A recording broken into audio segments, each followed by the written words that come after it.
আসসালামু আলাইকুম my lovely viewers, welcome back to my channel. আমি সাবিয়া সুলতানা আবারও আপনাদের সামনে হাজির হয়েছি একটি নতুন রেসিপি নিয়ে। সেটা হচ্ছে পুঁই শাকের ফুল এবং পুঁই শাক দিয়ে কীভাবে একটি শাক ভাজির রেসিপি তৈরি করবেন খুব সহজেই, সেটাই আমি আজকে আপনাদের সাথে শেয়ার করব। এই ভাজিটি খেতে আসলে অনেক অসাধারণ, অনেকের কাছে হয়তো বা নতুন লাগতে পারে, তবে বাড়িতে আমি যেভাবে রান্না করেছি এই পদ্ধতিতে ট্রাই করে দেখতে পারেন, অবশ্যই ভালো লাগবে। তো চলুন কীভাবে আমি এই রেসিপিটি তৈরি করেছি সেটা দেখে নিই। আমি ঠিক এরকম সাইজের একটি পাত্র নিয়ে নিয়েছি। আমার একটু বড় সড়ো খোলামেলা পাত্র হলে আসলে ভালো লাগে নাড়াচাড়া করতে, তো একটু পানি ছিল, পানিটা আর কি টেনে গেলে তারপর আমি তেল দিয়ে দিব।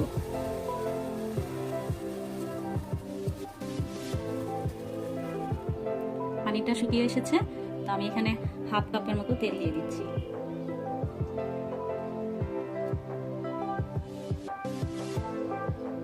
বাকি তেলটা আমি পরে অ্যাড করব।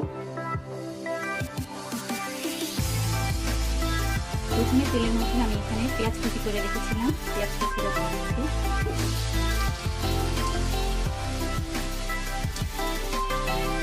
আর রসুন কুচি করে রেখেছিলাম, রসুন কুচিটা দিয়ে দিচ্ছি।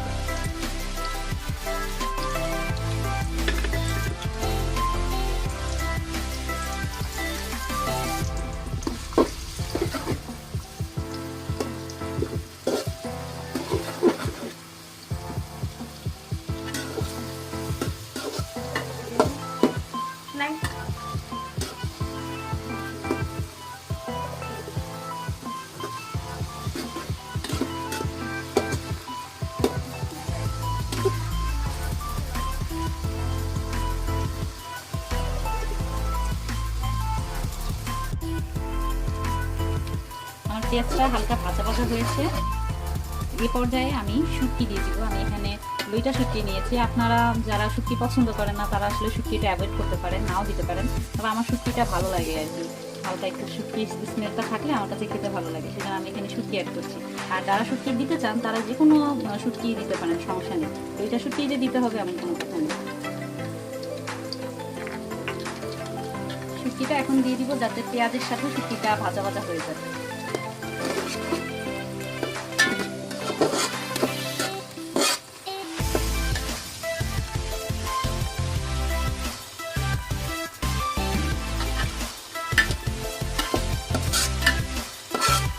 আবার একটু নেড়ে চেড়ে দিচ্ছি।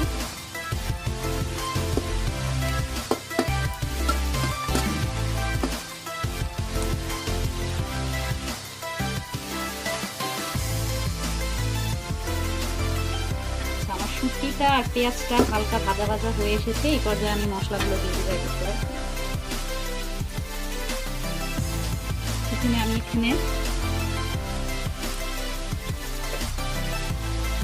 লবণ দিয়ে দিচ্ছি। এখানে আমি হাফ টেবিল স্পুন লবণ দিয়ে দিচ্ছি, পরে যদি আমার লাগে তাহলে আমি পরে অ্যাড করবো স্বাদ মতো।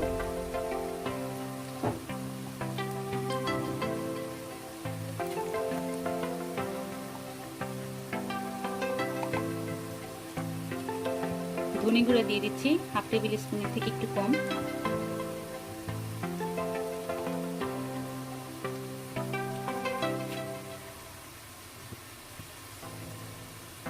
দিয়ে দিচ্ছি জিরার গুঁড়া হাফ টেবিল স্পুনের থেকে একটু কম।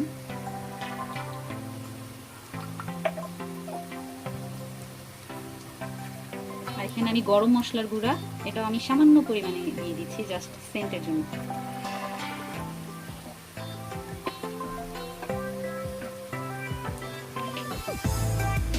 হাফ টেবিল স্পুন থেকে একটু কম হলুদ গুঁড়া দিয়ে দিচ্ছি। দিয়ে এবার আমি ভালো করে মশলাটাকে নাড়াচাড়া করে একটু কষিয়ে নেব।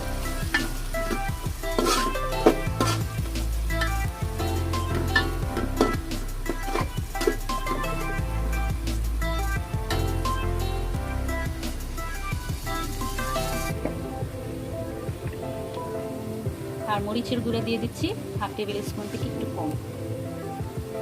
আর এই মশলাগুলো আসলে আপনারা টেস্ট অনুযায়ী বাড়িয়ে বা কমিয়ে নিতে পারেন। আমি যে পরিমাণে দিয়েছি আপনাকে যে এরকম পরিমাণেই দিতে হবে এমন কোনো কথা নেই।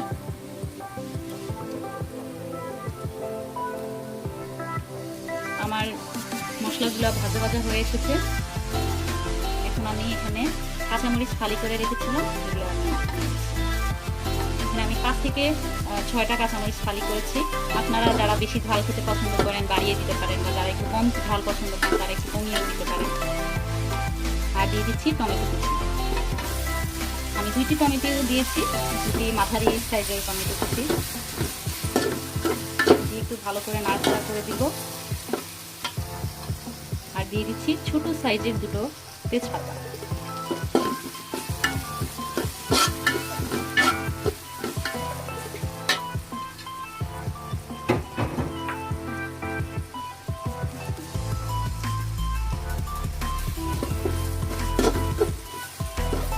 ভালোভাবে নাড়াচাড়া করে মশলাটা একটু কষিয়ে নিতে হবে, একটু ভাজা ভাজা করে নিতে হবে।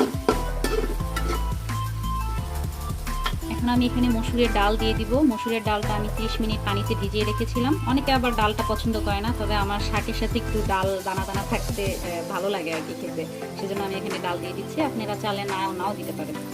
দিয়ে দিচ্ছি ডাল।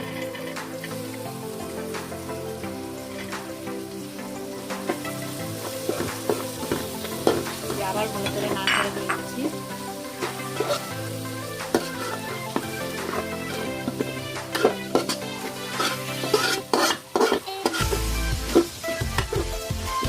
সুন্দর যে একটা স্মেল আসছে, আসলে আপনারা ভিডিও থেকে হয়তো বুঝতে পারছেন না, কিন্তু আমি রান্না করছি কারণ আমি বুঝতে পারছি অনেক সুন্দর একটা স্মেল আসছে শুটকির জন্য, বিশেষ করে এই কারণেই শুটকিটা আমার খুব ভালো লাগে।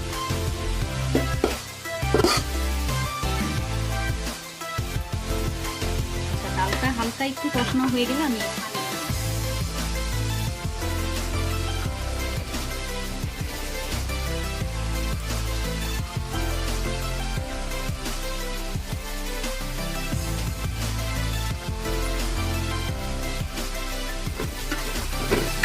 হালকা একটু ভাজা ভাজা হয়ে আসছে, আমি আর একটু ভেজে নেব। তারপরে আমি এটা সিদ্ধ হওয়ার জন্য, টোটালি সিদ্ধ হওয়ার জন্য আমি একটু পানি অ্যাড করে নেব, আর একটু ভেজে নেব।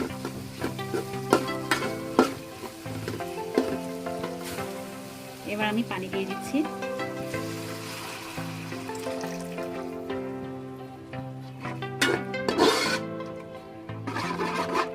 পানিটা দিয়ে আমি আবার একটু ভালো করে নেড়ে চেড়ে দিচ্ছি।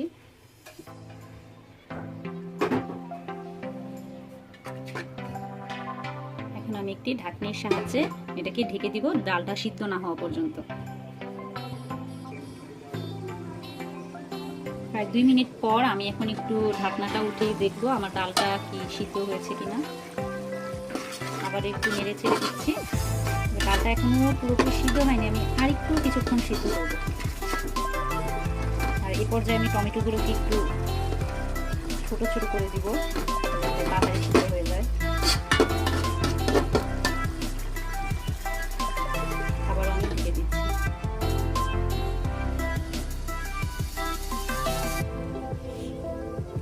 আরো 1 মিনিট পর এখন আমি আবার একটু দেখে দিচ্ছি। হ্যাঁ, আমার ডালটা প্রায় সিদ্ধ হয়ে এসেছে। এই পর্যায়ে আমি এখানে একটু আলু কুচিয়ে রেখেছিলাম, আলুগুলো আমি দিয়ে দিব। অনেকে আলুটাও পছন্দ করে না, সেক্ষেত্রেও আপনি আলু অ্যাভয়েড করতে পারেন, সমস্যা নেই। আমি দিয়েছি বলে আপনাকেও দিতে হবে এমন কোনো কথা না। তবে আমার কাছে আলুটা দিলে ভালো লাগে আর কি, খেতে ভালো লাগে। আলুটা দিয়ে আমি আবার কিছুক্ষণ নাড়াচাড়া করবো।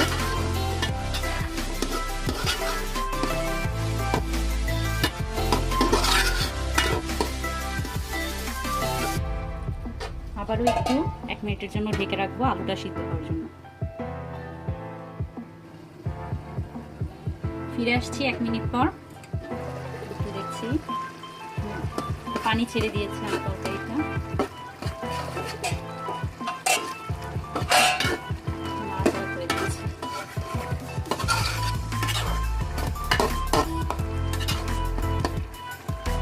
এই পর্যায়ে আমি পুঁই শাকটা অ্যাড করে দিই। এগুলো আসলে আমার বাগানের পুঁই শাক। আমি আজকে বাগানে দেখেছিলাম যে অনেকগুলো বিচি হয়েছে, অনেকদিন ধরে জমেছিল। পরে আজকে দেখে মনে পড়লো যে তাহলে আজকে এই রেসিপিটা করে ফেলে আপনাদের সাথে শেয়ার করি। এই যে আমি এখানে পুঁই শাকের বিচি সহ যে বিচিগুলো পাওয়া যায় সেই বিচিগুলো এবং পুঁই শাক আমি নিয়েছি। আর এটাকে আমি ভালো করে ধুয়ে একটা চালনির মধ্যে চেলে নিয়েছি। এখন এটাকে আমি দিয়ে দিচ্ছি।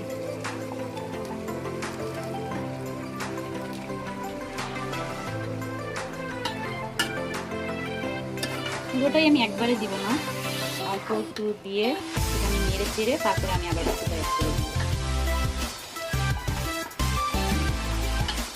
নিজের গাছের জিনিস আসলেই খেতে অন্যরকম লাগে, একদম খাঁটি, কোনো স্বাদ ছাড়াই।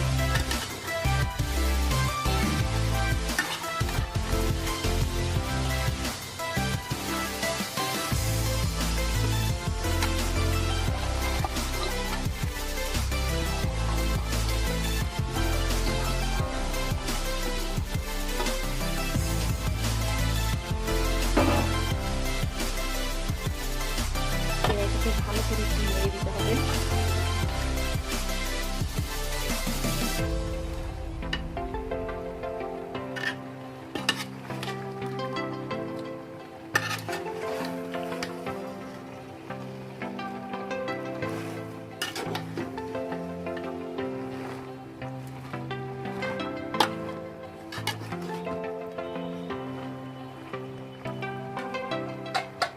এবার আমি একটু ঢাকনা দিয়ে ঢেকে দিব।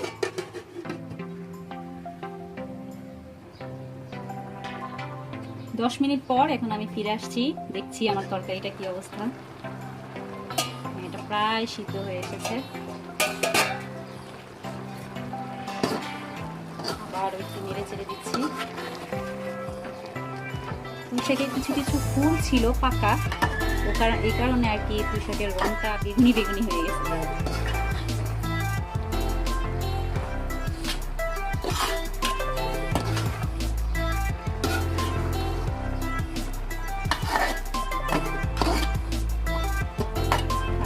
হয়ে এসেছে। আসলে পুঁই শাক সিদ্ধ হতে বেশি টাইম লাগে না,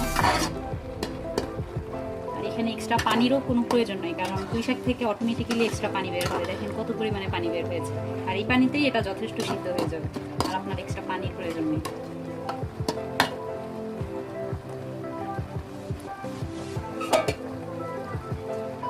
আবার আমি একটু ঢেকে দিচ্ছি।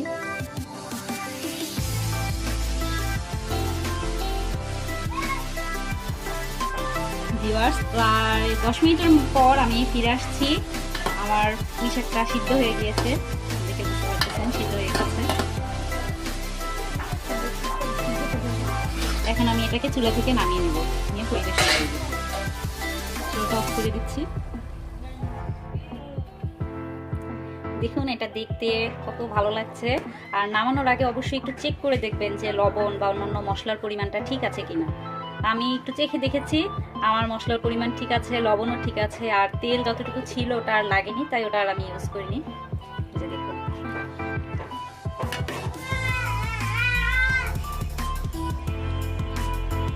ভিউয়ার্স, দেখুন আমি একটি ছোট বাটিতে নামিয়ে এটাকে পরিবেশন করে নিয়েছি। আসলে এটা পরিবেশনের জন্য আসলে ওরকম কিছু দরকার হয় না, আমি আমার গাছের কিছু ফুল চারপাশে ছিটিয়ে দিয়েছি।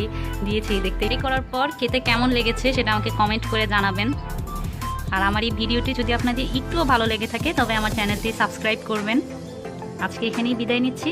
আল্লাহ হাফেজ।